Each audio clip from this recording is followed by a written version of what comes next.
Hello guys, welcome to our channel track anime, যেখানে আজকে আমরা দেখব সোলো লেভেলিং র্যাগনারকের চ্যাপ্টার 44। এই চ্যাপ্টারের শুরুতেই আমরা দেখতে পাই সুহো ডানজনে প্রবেশ করে প্রচুর মশাল জ্বলতে দেখে কনফিউজ হয়ে যায়। সে ভাবতে থাকে এই জ্বলন্ত মশাল কি তার জীবনকে প্রতিনিধিত্ব করছে, মানে যতগুলো মশাল আছে সে ততবারই মরে বেঁচে উঠতে পারবে। তাহলে তো এটা বোধহয় ভালোই ব্যাপার, কিন্তু এখানে তো আমার লেভেল আপ করার কোনো উপায়ই নেই। ঠিক তখনই সুহোর সিস্টেমে একটা নোটিফিকেশান আসে, যেটাতে বলা হয় যে অ্যানাদার ওয়ার্ল্ডের এই সাবস্ট্যান্স তার সিস্টেমে পাওয়া গেছে, যার কারণে সিস্টেমে এরর এসেছে। এটা দেখি সুহো ভাবে, তাহলে কি এই কারণেই আমাকে একটা রিজিনাল কোয়েস্ট দেওয়া হয়েছে, কারণ আমার সিস্টেমে এরর এসেছে।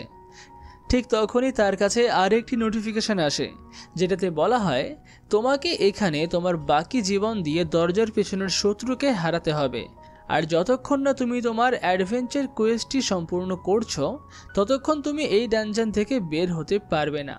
এটা দেখে সুহো ভাবে, তাহলে তো আমার আর কোনো উপায়ই নেই, আমি এখন হাল ছাড়তে পারি না, আমার সামনে এগিয়ে যাওয়ার একটাই পথ আছে। সুহো এগিয়ে যেতে যেতে বলে, এটা কেমন ডানজান যেখানে র্যান্ডম প্যাসেজ আছে আর বসরা তো যে কোনো সময়ে হাজির হয়ে যায়। সুহো ভাবে খুবই কম সম্ভাবনা আছে যে কোনো একটা দরজার পেছনে আরেকটা বস থাকবে, কিন্তু এখানে একটা সমস্যা হলো আমি জানি না যে এই ডানজানটা আসলে কতটা বড়। সে ভাবে আমার কাছে এর জন্য অনেক সময় আছে, মনে হচ্ছে আমাকে এখানে কিছু খুঁজে বের করতে হবে। কিন্তু ঠিক তখনই সুহো সেখানে কিছু একটা উপস্থিতি অনুভব করে। সে সামনে একটা খেলনা দেখতে পায়, যেটা দেখে সে প্রচণ্ড ভয় পেয়ে যায়, আর সেটা অন্য কেউ নয় বরঞ্চ ছোট্ট সুহোর খেলনা ছিল। সুহো তাকে দেখে ভয় পেয়ে বলে যে সে এখানে কি করছে, ও কি ডানজেনের বাইরে এরম করে ঘুরে বেড়াচ্ছে। এরপরে সুহো সেখান থেকে পালানোর চেষ্টা করে আর ভয়ে ভয়ে বলে আমাকে এক্ষুনি এখান থেকে পালাতে হবে। কিন্তু ঠিক তখনই সেখানে কিছু একটা খুবই দ্রুত গতিতে আসে আর সুহোর পায়ের টুকরো করে দেয়। সুহো সেখানেই পড়ে যায়। সে ভয়ে ভয়ে ভাবে আমার পা কি ভেঙে গেল, আর সেটা কি শুধুমাত্র এই একটা খেলনার আঘাতে। সুহো এটা দেখে প্রচণ্ড শকড হয়ে যায়। সে বলে রুলার অথরিটির এতটা উচ্চগতি হতে পারে, আমি তো এটা জীবনে ভাবিনি। আমি বুঝতে পারছি না যে আমি এই মিশনটা কি করে সম্পূর্ণ করব। ঠিক তখনই সেই টিউটোরিয়াল সুহো সেখানে চলে আসে এবং সে সুহোর পিছনে দাঁড়িয়ে থাকে। সুহো তাকে দেখে প্রচণ্ড ভয় পায়, কিন্তু সে কিছু করতে পারার আগেই সেই টিউটোরিয়াল সুহো তাকে খুবই দ্রুত কিক মারে, আর এরপরেই আমরা দেখি যে সুহো আবার রিস্পন হয়েছে। সে মাথা ধরে বলে এটা তো সম্পূর্ণই চিটিং, কারণ এখানে বসের কোনো নির্দিষ্ট রুমই নেই, সে তো যে কোনো জায়গাতেই ঘুরে বেড়াচ্ছে। এটা এত কঠিন কিভাবে হতে পারে, বাবাও কি এমন কোয়েস্টে সম্পূর্ণ করেছিলেন। এসব কিছুক্ষণ ভেবেই সে মনে মনে বলে না না, ঠিক আছে, আমার এত চিন্তা করার দরকার নেই, এখানে আমার কাছে অসীম সংখ্যক জীবন আছে। আর সে এটাও বলে যদি আমার কাছে অসীম সংখ্যক জীবনই থাকে তাহলে আমাকে আর তাদের সাথে লড়াই করার কোনো দরকার নেই, শুধু আমাকে এমন একটা রুম খুঁজে বের করতে হবে যার পেছনে আরেকটি বস আছে। আর এই বলেই সুহো সেখান থেকে এগিয়ে যায়, কিন্তু সেই টিউটোরিয়াল সুহো তাকে আবার শেষ করে দেয়। সে আবার রেসপন্ড করে, কিন্তু সেই বেবি আর টিউটোরিয়াল সুহো তাকে ক্রমাগত মেরে ফেলতে থাকে। একটা সময় এসে সে ভাবে আমার কাছে অসীম জীবন আছে, কিন্তু আমি কতক্ষণ তাদের সাথে লড়াই করতে পারবো। এবং সে এটাও ভাবে যদি আমি ক্রমাগত চ্যালেঞ্জ করতে থাকি তাহলে নিশ্চয়ই আমি কোনো না কোনো বস রুম তো খুঁজে পাবই, কিন্তু যদি সিস্টেমের এরারের কারণে কোনো বস রুমের এখানে অস্তিত্বই না থাকে তাহলে কি হবে। এসব ভাবতে ভাবতে সে প্রচণ্ড বিরক্ত হয়ে যায়। সে ভাবে আমার কাছে অসীম সংখ্যক জীবন আছে, কিন্তু একটা শত্রু আছে যাকে আমি কোনোভাবেই হারাতে পারবো না, এমন একটা পরিবেশ যেখানে আমি লেভেল আপ করতে পারবো না, এটা কি সত্যি নরক। সুহো এসব ভাবতেই থাকে। ঠিক তখনই তার আগের কথা মনে পড়ে, যেখানে সে বলেছিল আমাকে সবচেয়ে শক্তিশালী হতে হবে, এতটা শক্তিশালী যে আমার মতো পুরো দুনিয়াতে আর কেউ থাকবে না। আর এই বলার পরে সে তার ঠোঁট দাঁত দিয়ে কামড়ায় এবং বলে আমাকে যে করেই হোক সামনে এগোতেই হবে।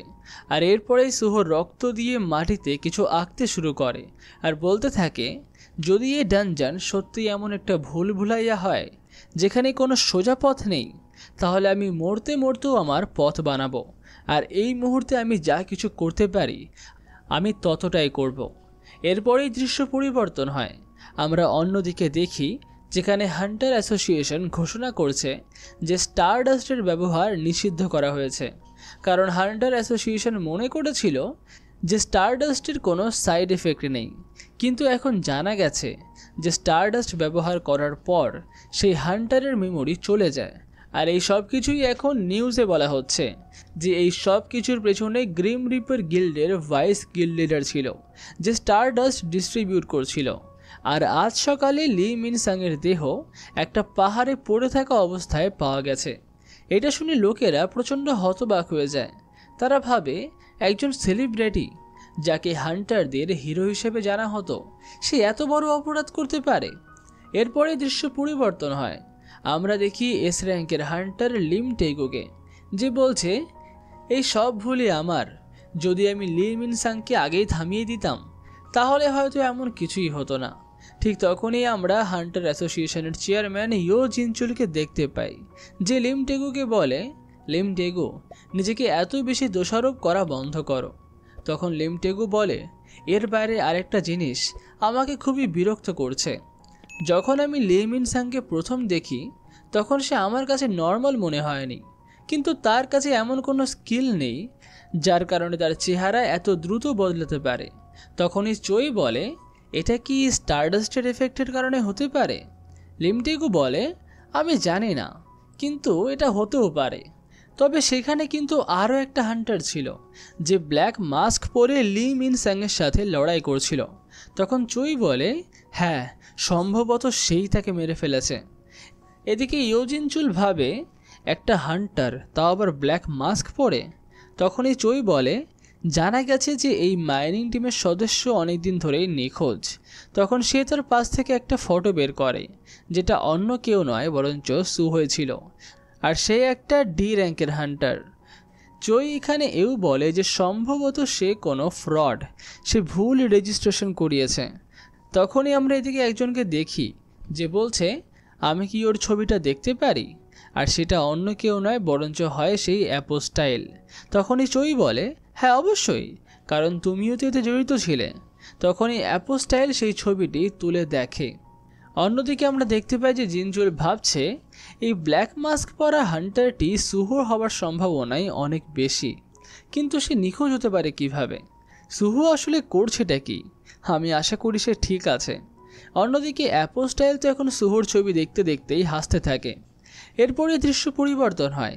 আমরা সুহোকে দেখতে পাই, যে কিনা তার রক্ত দিয়ে সেই ভুল ভুলাইয়ার ম্যাপ বানাচ্ছে। সে বারবার মরছে, বারবার রিস্পন হচ্ছে, আর প্রত্যেকবার ম্যাপটাকে একটু একটু করে বাড়াচ্ছে। আর এখানেই শেষ হয় চ্যাপ্টার 44। পুরো ভিডিওটি ভালো লেগে থাকলে ভিডিওটিতে লাইক, কমেন্ট, শেয়ার অবশ্যই করবেন। আর পরবর্তী পর্বটি দেখার জন্য চ্যানেলটিকে সাবস্ক্রাইব করতে তো একদমই ভুলবেন না। তাহলে দেখা হচ্ছে অন্য কোনো ভিডিওতে।